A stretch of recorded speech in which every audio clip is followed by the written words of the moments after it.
आज जिस विषय के ऊपर हम बात कर रहे हैं ये एक गंभीर विषय, क्योंकि एक आम इंसान के साथ जुड़ा हुआ विषय है। आम इंसान के साथ जुड़ा हुआ विषय इसलिए है क्योंकि अभी उमर सरकार ने 18% की हाइक जो है वो फेयर्स के अंदर यानी कि किराए के अंदर बढ़ोतरी का एक ऐलान कर दिया।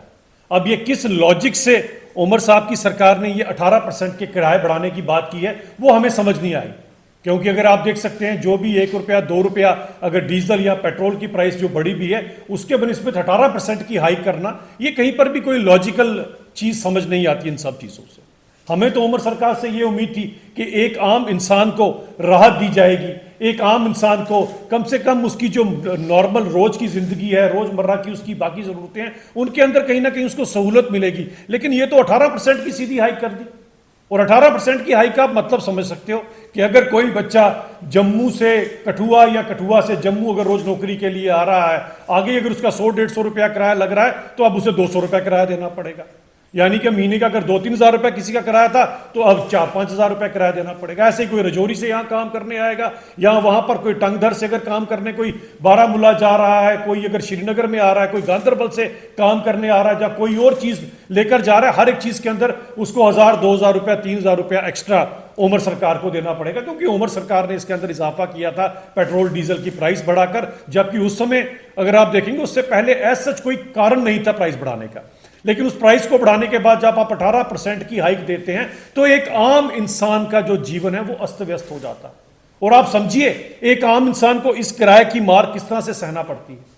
ये वही उमर सरकार है जो जब पावर में नहीं थे तब कहते थे हमें कोई मीटर नहीं चाहिए, हम ये सहूलतें देंगे, हम इतनी यूनिट फ्री बिजली देंगे, हम ये मुफ्त कर देंगे, वो मुफ्त कर देंगे। मुफ्त तो आपने क्या देना था, उल्टा लोगों की जेब के ऊपर आप भारी पड़ रहे हो।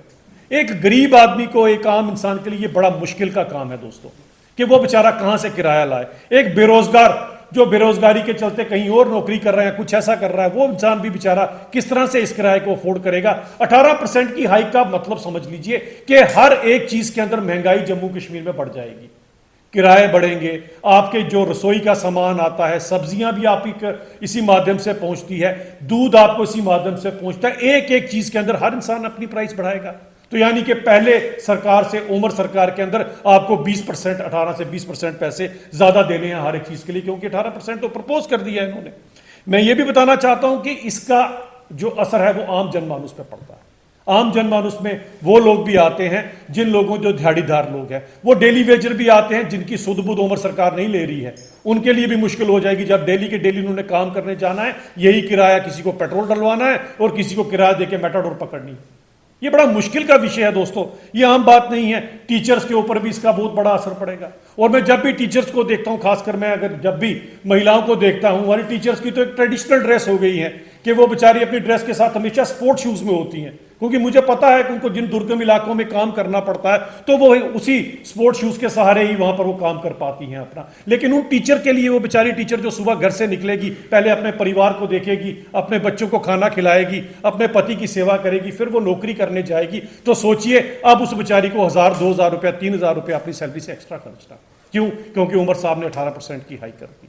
एक आम इंसान के साथ जुड़ा हुआ यह मसला था, इसीलिए भारतीय जनता पार्टी हमेशा इन मुद्दों को लेकर आगे आती है। हम यही बात आपसे करने के लिए यहां पर आए कि अगर आप ये सब कुछ करना चाहते थे तो किसी लॉजिक के साथ तो करते।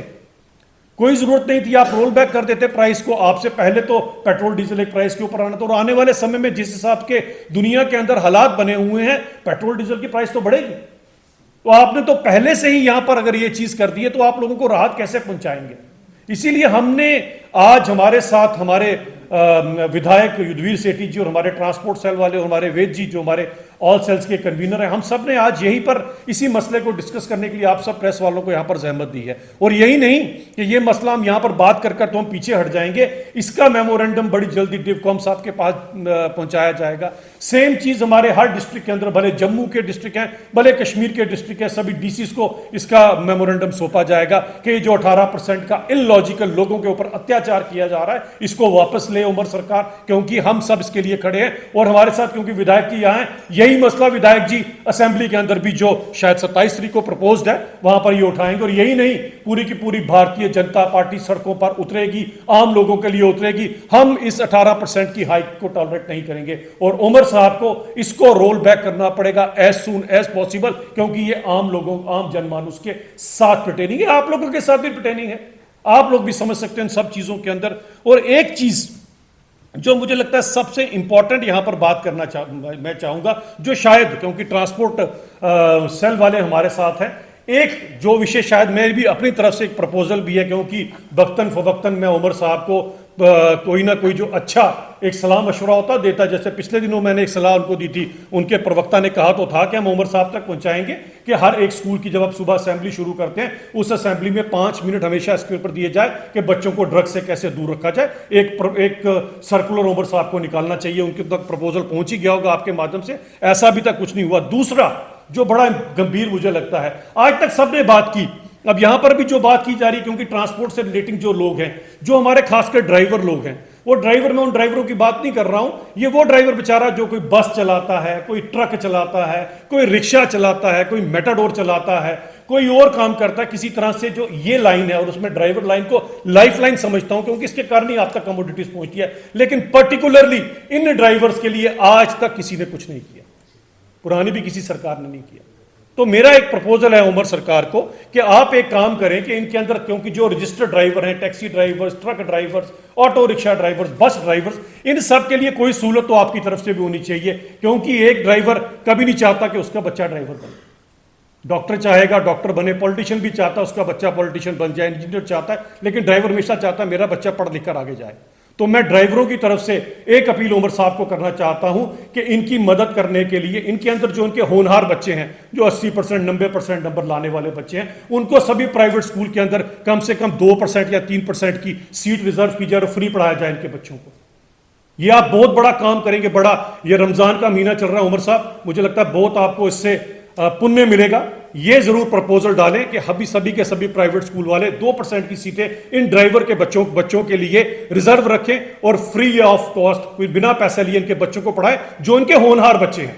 मैं विशेष टिप्पणी के साथ कहता हूं, जिनके होनहार बच्चे हैं, जो आगे बढ़ सकते हैं, इनके साथ भी एक नाइंसाफी होती है। इसको मुझे लगता है कि यही प्रेस कॉन्फ्रेंस का हमारा विषय था। अगर इस